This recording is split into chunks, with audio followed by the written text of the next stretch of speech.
നമസ്കാരം. Exit poll ഫലങ്ങൾ തള്ളി SNDP യോഗം general secretary Vellappally Natesan. Exit poll ഫലങ്ങൾ എല്ലായ്പ്പോഴും ശരിയല്ലെന്നും 4-ാം തീയതി വരെ കാത്തിരിക്കുന്നതല്ലേ ശരിയെന്നും വെള്ളാപ്പള്ളി പറഞ്ഞു. ചെറിയ ഭൂരിപക്ഷത്തിലെങ്കിലും പിണറായി സർക്കാർ വരുമെന്ന് പറഞ്ഞ വെള്ളാപ്പള്ളി ഒരുപക്ഷേ തന്റെ ആഗ്രഹമായിരിക്കാമെന്നും കൂട്ടിച്ചേർത്തു. ഇടതുപക്ഷം ഒരുപാട് സഹായങ്ങൾ ചെയ്തു. ചെറിയ ഭൂരിപക്ഷത്തിലെങ്കിലും LDF വരുമെന്നാണ് കണക്കുകൂട്ടൽ. ലീഗ് നേതാക്കൾ പറയുന്നത് സതീശൻ മുഖ്യമന്ത്രി ആകണമെന്നാണ്. ലീഗ് അങ്ങനെ ഒരു അഭിപ്രായം പറയാൻ പാടില്ലെന്നും വെള്ളാപ്പള്ളി പറഞ്ഞു. സാദിഖ് അലി തങ്ങളുടെ പരാമർശത്തിന്റെ പശ്ചാത്തലത്തിലായിരുന്നു അദ്ദേഹത്തിന്റെ വാക്കുകൾ. കോൺഗ്രസിൽ 6 മുഖ്യമന്ത്രിയാകണമെന്ന് കോൺഗ്രസ് ആണ് പറയേണ്ടത്, ലീഗ് അല്ല എന്നും വെള്ളാപ്പള്ളി കൂട്ടിച്ചേർത്തു. UDF ഭരണം വന്നാൽ ലീഗ് ഭരിക്കുമെന്നാണ് അതിൽ നിന്നും മനസ്സിലാക്കേണ്ടത്. ലീഗായിരിക്കും ഭരിക്കുന്നത്. UDF വന്നാൽ എന്ത് സംഭവിക്കുമെന്നതിന്റെ തെളിവാണിത്. മാറാട് ആവർത്തിക്കും. ലീഗിന്റെ മുഖ്യമന്ത്രി വന്നാലും അത്ഭുതപ്പെടാനില്ല. പെട്ടി പൊട്ടിച്ച ലീഗ് ഉപമുഖ്യമന്ത്രി സ്ഥാനമെങ്കിലും വേണമെന്നും പറയും. UDFിലെ ഘടകകക്ഷികൾ ഇരിക്കാൻ പറഞ്ഞാൽ കിടക്കുന്നവരാണെന്നും വെള്ളാപ്പള്ളി പറഞ്ഞു. ഇടതുപക്ഷം തോറ്റാൽ ജനാധിപത്യം തോറ്റു എന്നാണ് അർത്ഥം. അവിടെ മതാധിപത്യം ജയിക്കും. കോൺഗ്രസിൽ മുഖ്യമന്ത്രി സ്ഥാനത്തിന് വേണ്ടി ഹോമവും തുലാഭാരവും നടത്തുന്ന നേതാക്കളാണ്. അവരൊക്കെ അധികാരത്തിൽ വന്നാൽ എന്താവും അവസ്ഥ? KC വേണുഗോപാലും സതീശനും ചെന്നിത്തലയും പരവശരായി നടക്കുകയാണ്. CPMന്റെ തെരഞ്ഞെടുപ്പ് പ്രവർത്തനത്തിൽ പോരായ്മകൾ ഉണ്ടായി എന്നും വെള്ളാപ്പള്ളി ചൂണ്ടിക്കാട്ടി. 10 വർഷം ഭരണത്തിലിരുന്നപ്പോൾ ഉറങ്ങിപ്പോയി. താഴെത്തട്ടിലുള്ളവരായ LDF അണികൾ തെരഞ്ഞെടുപ്പിൽ സജീവമായിരുന്നില്ല. ന്യൂനപക്ഷ വോട്ടുകൾ LDFന് വിചാരിച്ച പോലെ കിട്ടിയില്ല. BJP നല്ല പ്രകടനം കാഴ്ചവെച്ചുവെന്നും രാജീവ് ചന്ദ്രശേഖരന്റെ നേതൃത്വം മികച്ചതാണെന്നും വെള്ളാപ്പള്ളി അഭിപ്രായപ്പെട്ടു.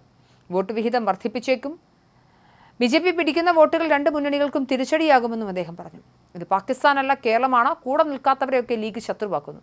കൂടെ നിന്നപ്പോൾ എന്നെ പൊക്കിക്കൊണ്ട് നടന്നില്ലേ? കൂടെ നിൽക്കാത്തപ്പോൾ എൻ്റെ കോലം വരെ കത്തിച്ചു. ലീഗിനെ വിമർശിച്ചാൽ മുസ്ലിം സമുദായത്തെ വിമർശിച്ചു എന്നാക്കി മാറ്റുന്നു. മലപ്പുറം ലീഗിന്റെ രാജ്യമല്ല, അത് പറയാൻ രാഷ്ട്രീയ പാർട്ടികൾക്ക് ധൈര്യമില്ല.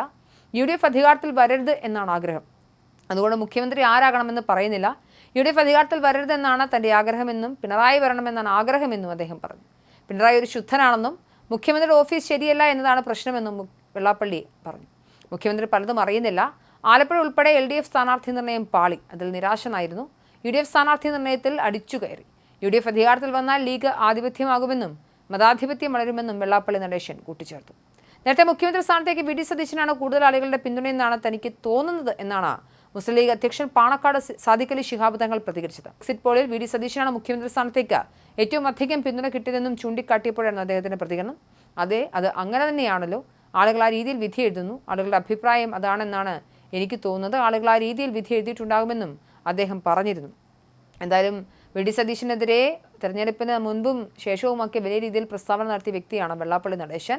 വെള്ളാപ്പള്ളി നടേശനും VD സതീശനും തമ്മിൽ വലിയ രീതിയിലുള്ള വാഗ്വാദങ്ങളൊക്കെ നടന്നിരുന്നു. ഈ ഘട്ടത്തിലാണ് വെള്ളാപ്പള്ളി നടേശന്റെ പുതിയ പ്രതികരണവും നമ്മൾ മനസ്സിലാക്കേണ്ടത്. എന്നാലും എക്സിറ്റ് പോൾ ഫലങ്ങളിൽ UDF കേരളത്തിൽ അധികാരത്തിൽ വരുമെന്ന് തന്നെയാണ്.